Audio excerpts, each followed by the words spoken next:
Hey everyone, and welcome back to Money Vikings, where you're building true wealth together on our journey here. I wanted to talk a little bit today about the push and pull between spending versus saving.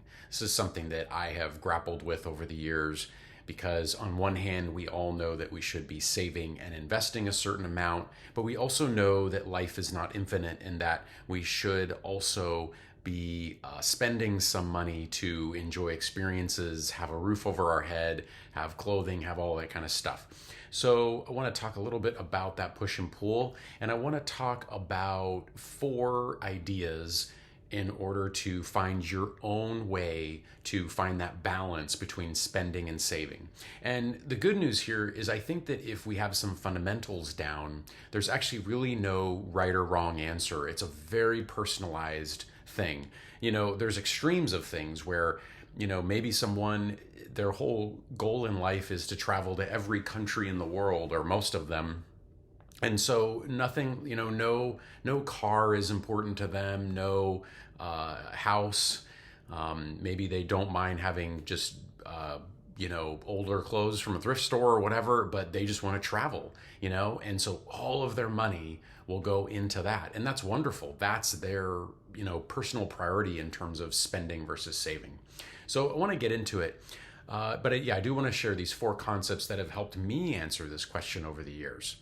So the first thing is there are certain guidelines that you want to keep in mind. So, financial planners will tell you that we should be saving at least 10%, saving, and I would add investing into a very straightforward investment vehicle, but we should be saving and investing at least 10% of our income throughout our working lives.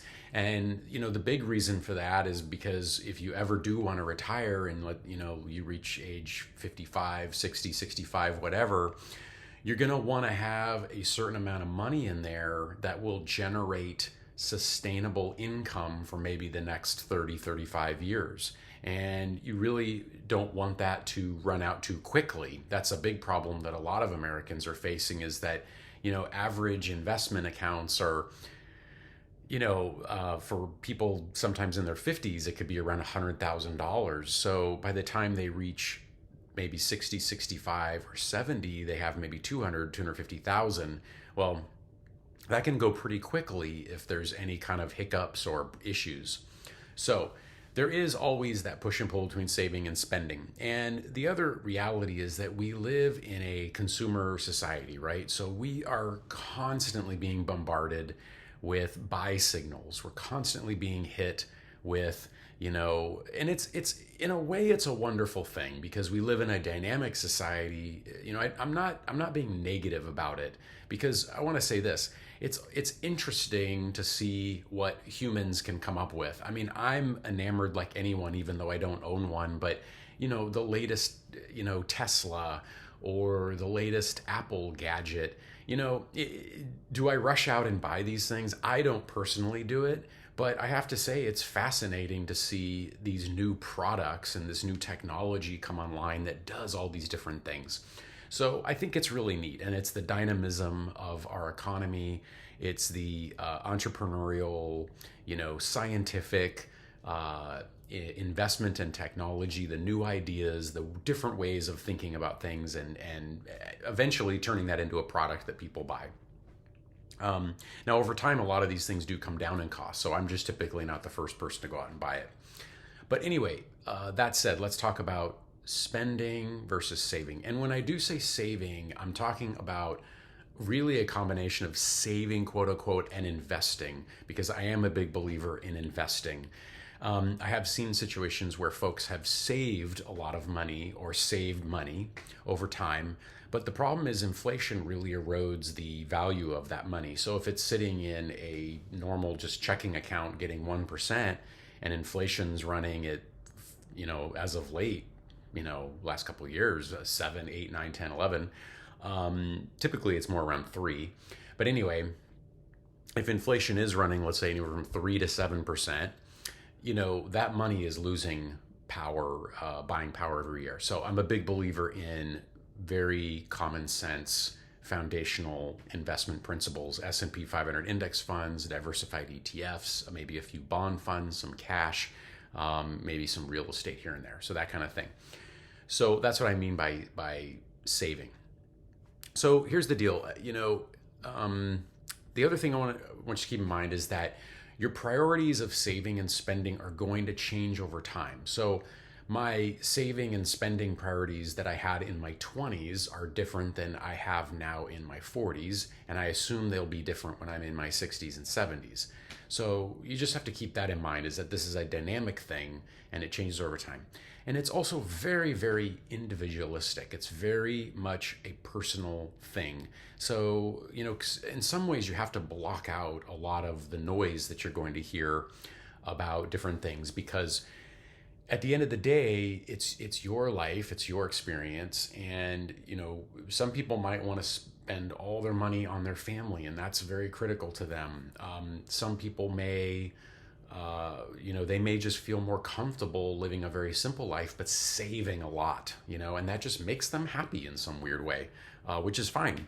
Other people might have priorities in terms of travel, where, other material things don't mean much to them. They're not that interested in a house or owning a fancy car or clothes or whatever, but they really like to go on a couple of really elaborate trips every year, so they really put all their money into that. Well, we'll get into it, but let's talk about the first thing. So the first thing is priorities, number one. So priorities, I love this quote. It's a quote by Betty Friedan, and I think it's more for the feminist movement, but it basically says, you can have it all, but not at the same time. So you can have it all, but not at the same time. And what do we mean by that? So I do believe this about life, and the older I get, I think about it.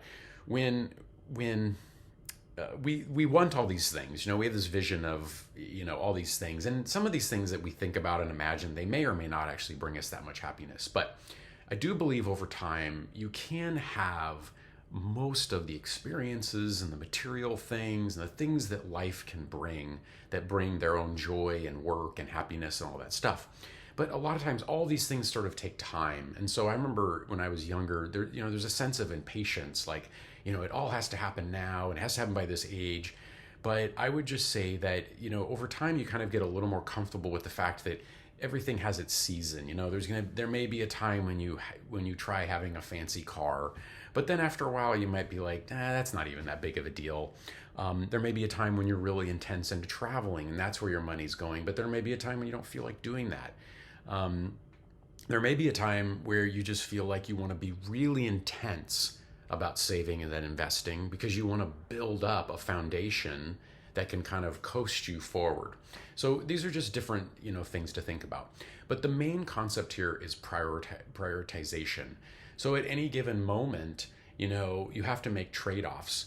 So, you might want to send your kids to private school, but at the same time, you might want to have your bathroom remodeled or something, or your kitchen remodeled, whatever it might be. Well, at that time, you may not be able to do both. So you have to decide which one is going to be the higher priority, and that's a personal choice. It goes on and on. You get the idea. So it's all about priorities. So that's what I would say is it really, and I would say write this stuff down. I'm a big proponent of writing things down, but write down your priorities. It doesn't mean you can't pencil it out and scratch it out and erase it or throw it away and redo it the next month. Maybe the next month it changes. Maybe the next year it changes. But prioritization is key when you're talking about the push and pull between spending and saving. Okay. The second thing I want to mention, number 2, is discounts. So, you might want to keep in mind while you're saving and spending that there's a seasonality to things, right? So there are better times to buy things that can actually save you a lot of money in the long run. And there's better ways to buy things that can save you a lot of money. We all know that a lot of times buying used is critical. Going to thrift stores, buying used, you get such a discount on things versus a retail price. So that's number 1. And then there's a seasonality of things. So there's times when, beds are, usually a better price during, President's Day weekend or something. You see all those sales and you can probably save $600-700. Who knows? Maybe more. So think about discounts and seasonality of things. So maybe you can have your cake and eat it too, right? If you do want something, think about and take the time and the research to find the discounts and the different ways to get a better deal on it, is what I'm saying. Okay. Number 3 is timing. And this has to do with just sort of the timing of life. So there's a season for everything, right? So again, it's thinking about your priorities at different times and keeping in mind that there's different times for different things. And, when you're younger, you're probably not going to have the fanciest house because it's expensive and it takes time, right? So your priority then may be more about saving and investing to create that cushion. So think about timing throughout your life. Okay.